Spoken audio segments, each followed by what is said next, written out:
Welcome to the Power to Flourish podcast, where science meets the art of a beautiful life.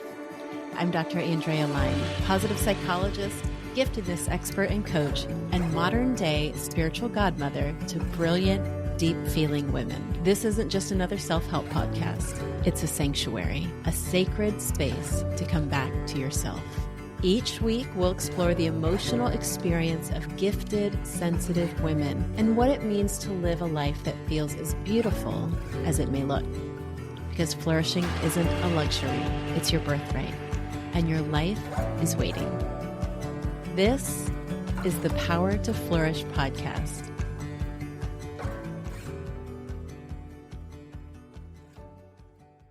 Welcome back to the Power to Flourish. I'm your host, Dr. Andrea Line.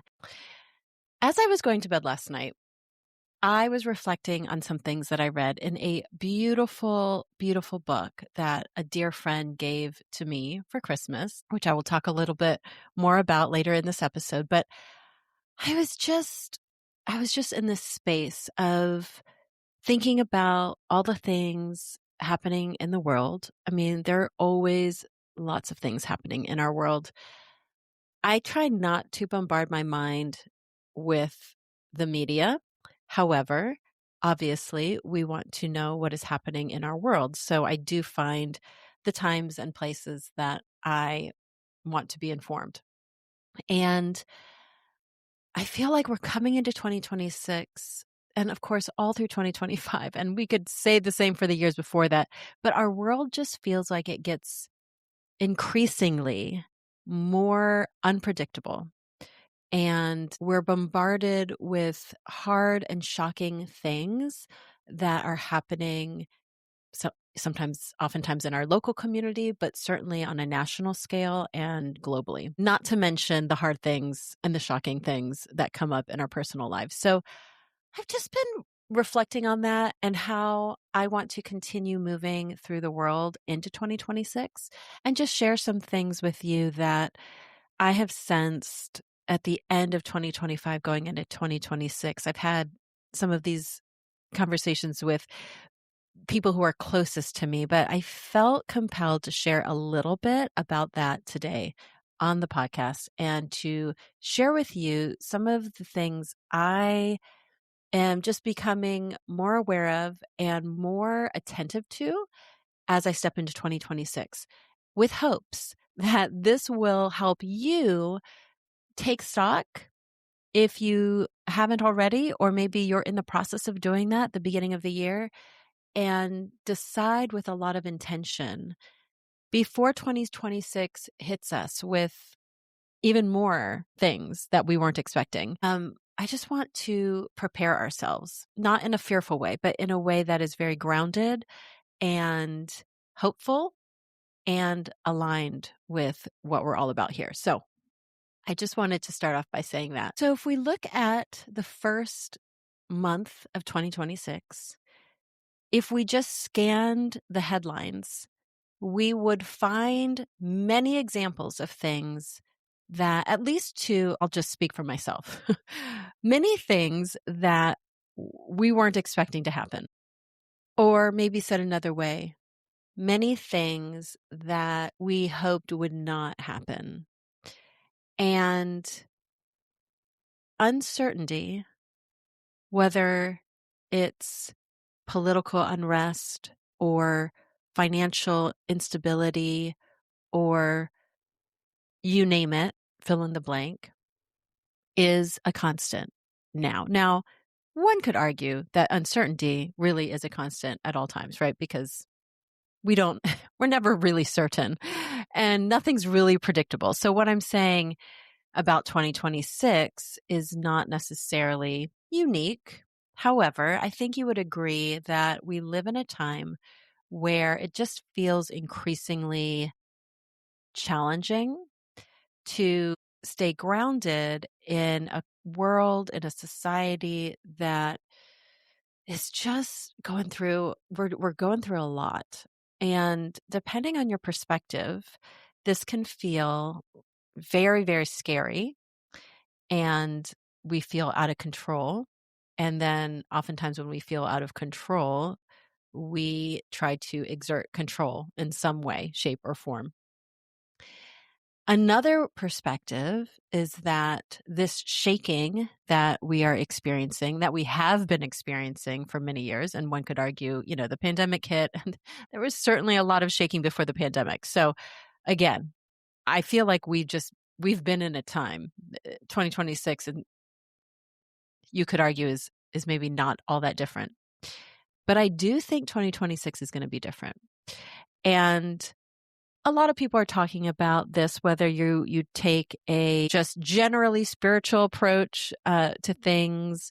I see a lot of stuff on Instagram or people talking on podcast about the shift from the year of the snake to the year of the fire horse, talking about sort of the Chinese New Year symbols and the energy around that. There's lots of different ways people have been talking about this. Whether you believe in that or agree with that or not is not really my point.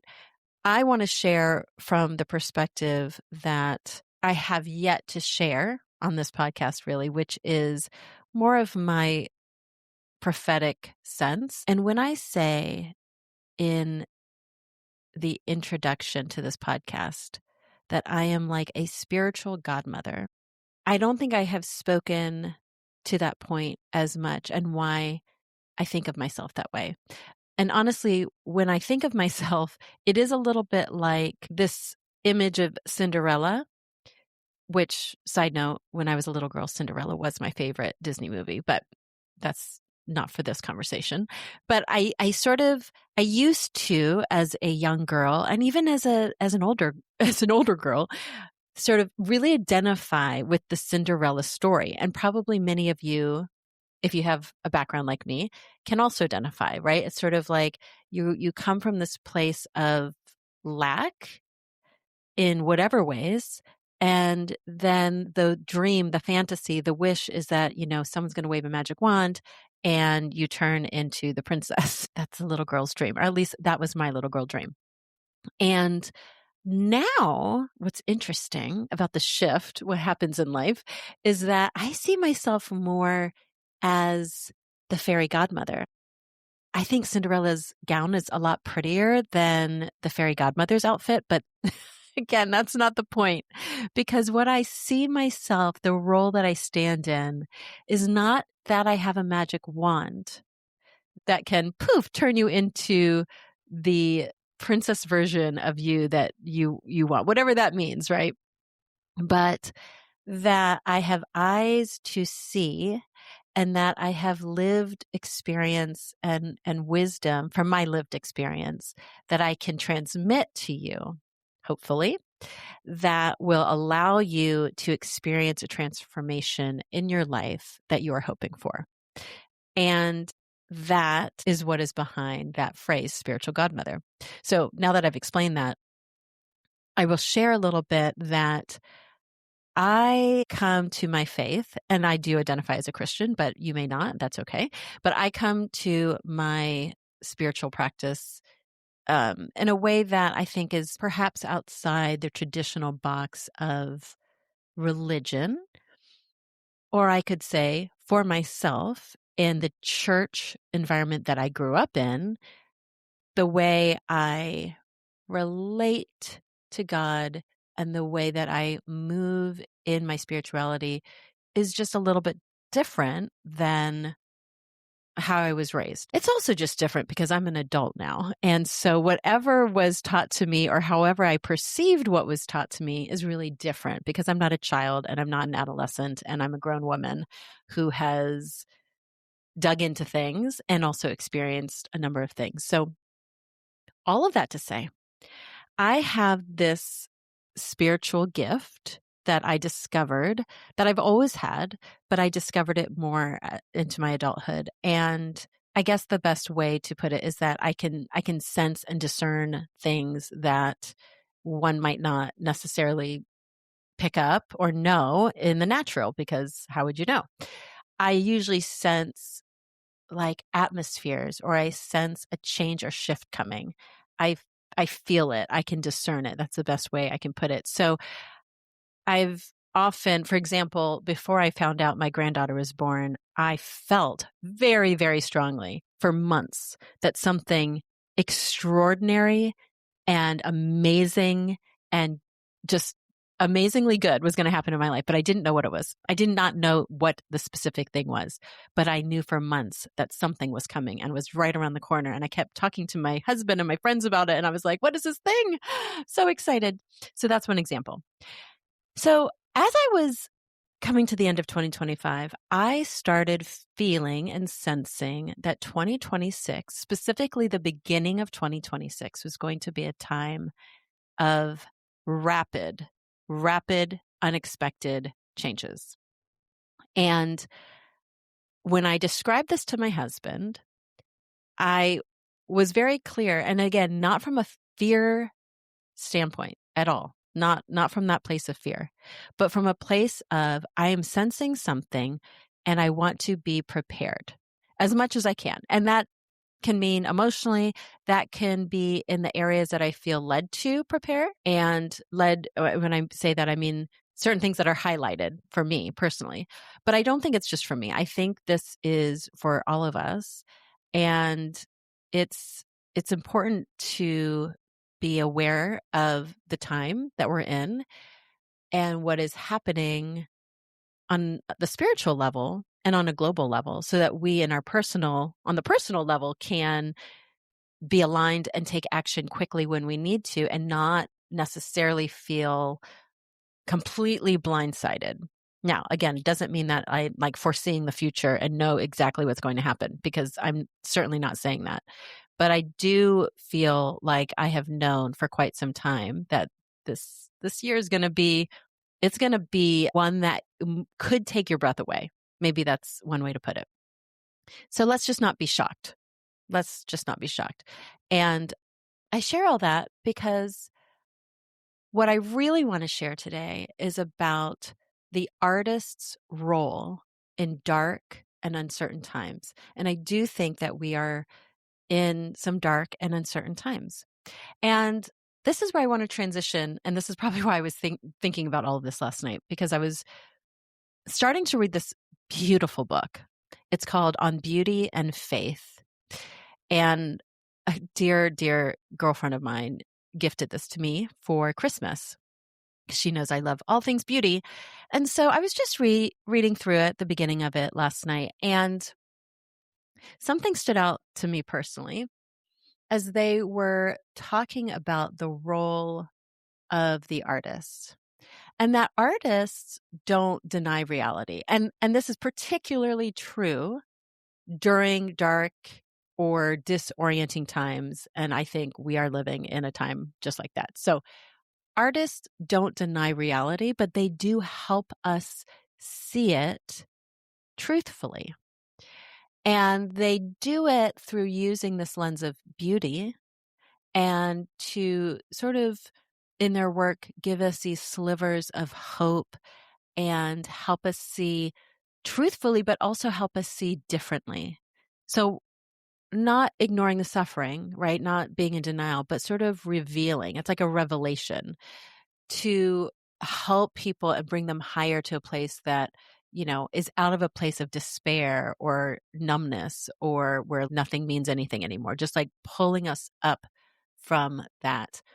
And one of the lines in this book, I'm paraphrasing, but basically said, artists point toward what is still good, true, and beautiful. And as I was reading that last night, I realized about myself, oh, that's exactly what I'm trying to do in my work. That is what I feel called to do on this podcast, in my coaching with women. This is my heart's cry. This is it. And while I am a psychologist by training and I've done the therapy route and the coaching and all of that, what I'm beginning to see, and this is where I hope you take this revelation and you apply it for yourself, that at the heart of who I am an artist. And it's taken me some time. I've been in a slow journey, just I would say over the last several years, around this word artist for myself. And it's one I'm just going to claim today.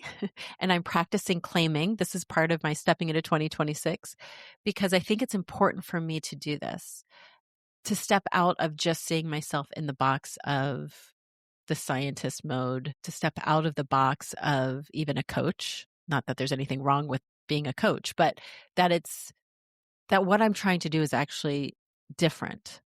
And I don't want to say deeper because you can go deep in both of those things, but qualitatively different than those things. And so what that means for me is that I am in process and intentionally reclaiming the artist within me, because as I do that for myself, I am more able to point other people towards beauty, towards what is good, towards what is excellent, towards what is everything that life is, the aliveness of life, not just the happy rainbow moments of life, but the fullness of being alive. That is what I want to do, both for myself and for the people in my world that I'm helping. And so very briefly, I just wanted to share a story of my own messaging towards myself, the rules I gave myself at a very young age. And I know exactly when this happened. And maybe this will help you think about some things for you. Like, what are the areas or the identities that you have maybe cut off from who you are or believed you couldn't be for XYZ reason? And is it time for you to begin to be aware of that and reclaim? So for me, when I was very young, I was extremely creative. I loved drawing. I loved art. I loved design from a very young age. And I loved fashion. I liked to take out graph paper and design like an architect or like draw blueprints of my dream home. Like I was just a little girl and I was doing this and making floor plans and placing where the furniture was going to be and wanting to design my room. Like I was just really into art and design. And in my city of Virginia Beach back in the 80s, I was an 80s kid, they back then would identify children to be in a gifted program, and they had different areas. So they had the academically gifted, like intellectual gifted program, and then they had one for the visual arts, and then they had one for dance, actually. I think it was pretty progressive, honestly, for public schools in the 80s. And you would go to this special school once a week to attend one of these programs. Well, the teachers had to recommend you to be, tested or screened or something to go into the process. And they did that as early as, I want to say, first grade. And the program didn't start until second grade, but the screening happened the year before. So I think I was in first or maybe second grade. And they recommended me for both the intellectually gifted program and the visual arts program. I didn't do dance. And so I went through the process. But for the visual arts program, you had to create a portfolio of work. And they had the things that you needed to put in there, and then you turn that in. Well, I was maybe 6, 7, maybe 8 years old. It was early elementary school. And I don't know. I don't think I told my parents. If I did, they probably forgot. Like it wasn't like anyone was helping me do this, and I forgot.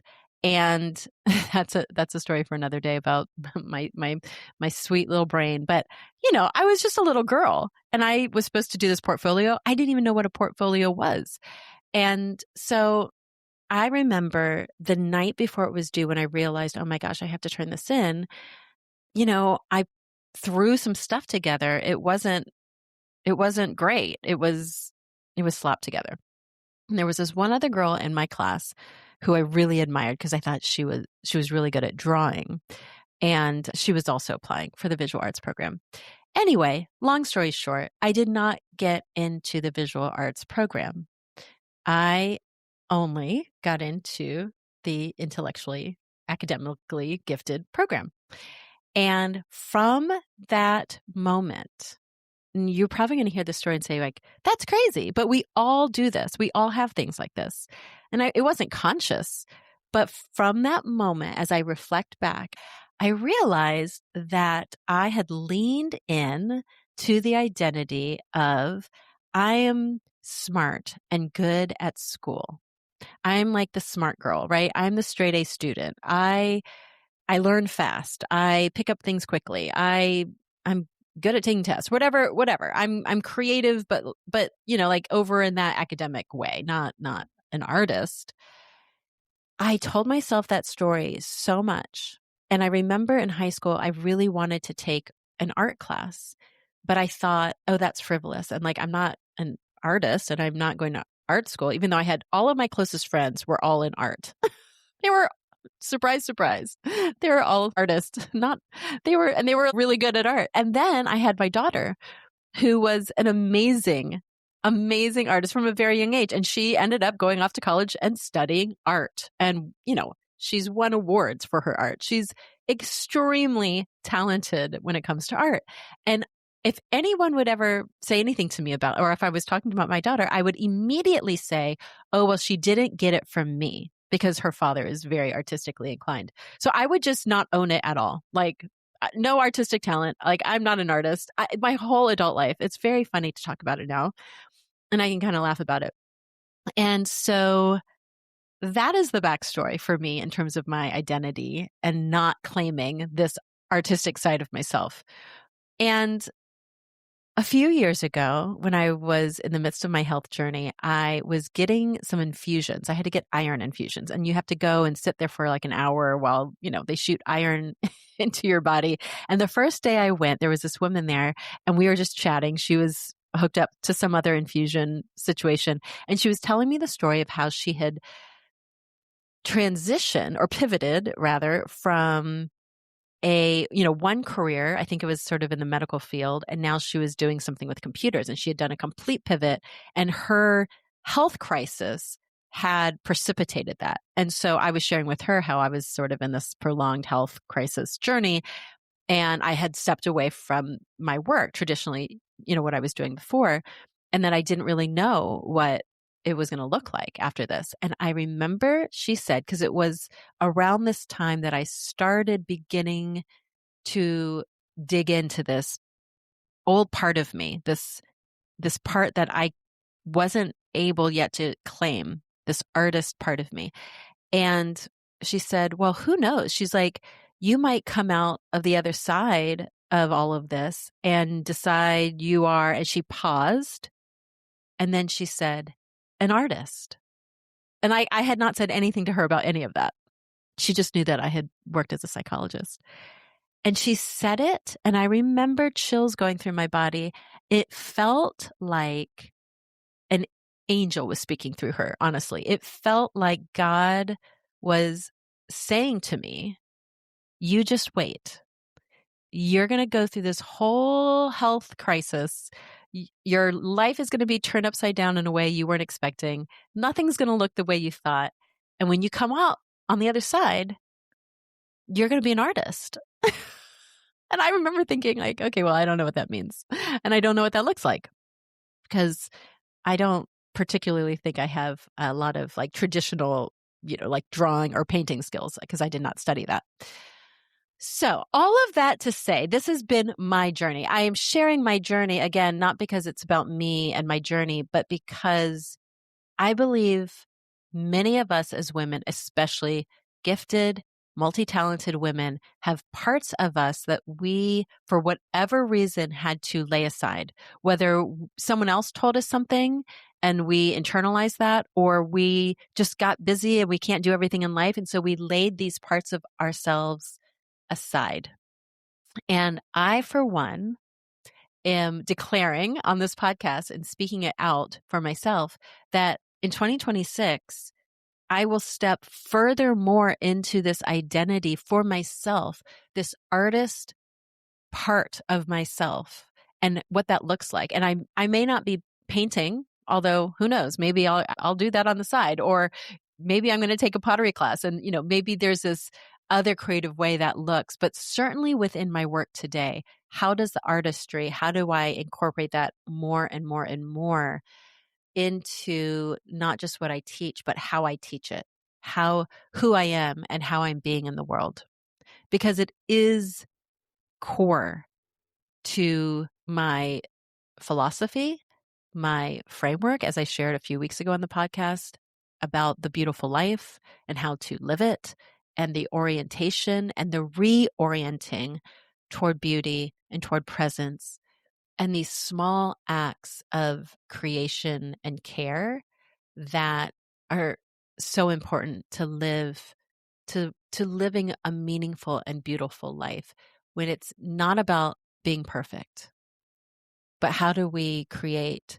How do we become the artists in our own life? How do we see the things that maybe the world around us are forgetting to see? So that's my story. That's what I wanted to share today. And I'm not abandoning the psychologist in me, the scientist in me. Like, I'm all the things, right? You are many, many, many things. And I wanted to encourage you today with that.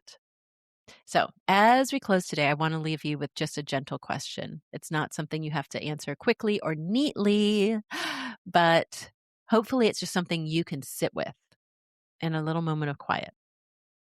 As you move through this year, as you step into 2026, who do you sense you're becoming? Who do you sense you're becoming? Or who do you want to become? What parts of yourself do you want to pull forth? Maybe it's the athlete in you that you've forgotten because you started having kids and you don't have time for that, or you didn't make time for it. Maybe it's something else, but it's not who you think you should be. And it's not who the world has rewarded you for being necessarily, but the woman who feels more alive and more present and more aligned with who she was created to be, the real you. And what way of seeing might you be allowing to emerge this year? And what would it look like if you let beauty, and by beauty, again, I mean capital B beauty, not superficial beauty, but beauty, not performance, not pressure, not expectations. What if you let beauty be your compass as you take your next steps into 2026? As I'm entering this year, I am not going to try to predict what's coming or focus my energies on fixing what's broken. I'm not on board for that in 2026. I am simply choosing my orientation. I am choosing to orient myself every day to the best of my ability toward beauty and toward presence and toward what feels life-giving. And sometimes that can be very quiet, and sometimes it's loud and bold. It can be all of it. And I want to challenge myself to step into all of it. So if something in this reflection stirred a longing in you, I want you to know you don't have to leap or overhaul your life overnight to begin. And sometimes the most meaningful shifts begin with very, very small intentional steps. In fact, I think we're most successful when we can start with the first little steps. And so if you would like a very gentle, easy way to start in 2026, I have created a very short, it's self-paced, it's not overwhelming. It's just, I like to call it like a little toolkit. It comes with a digital journal and some other things, including some guided audios and a training. It's called First Steps to a Beautiful Life. And I will include the link here in the show notes if you just want to check that out. And I just warmly invite you to consider this easy step for yourself to begin to build rhythms in your life that are life-giving, that slow you down just a bit. That's what this offering is meant to give you. So if that feels like the right next step for you, you can check out the link in the show notes. And I hope that this reflection served you well. Like I said, it was bubbling up for me late last night, and I hope it really helps you reflect on the woman you are becoming in 2026. Until next time, keep flourishing. Thank you for listening to the Power to Flourish podcast. I hope today's conversation left you feeling more seen, more supported, and more deeply connected to yourself. And if this episode resonated, would you take a moment to subscribe, leave a review, or share it with a friend?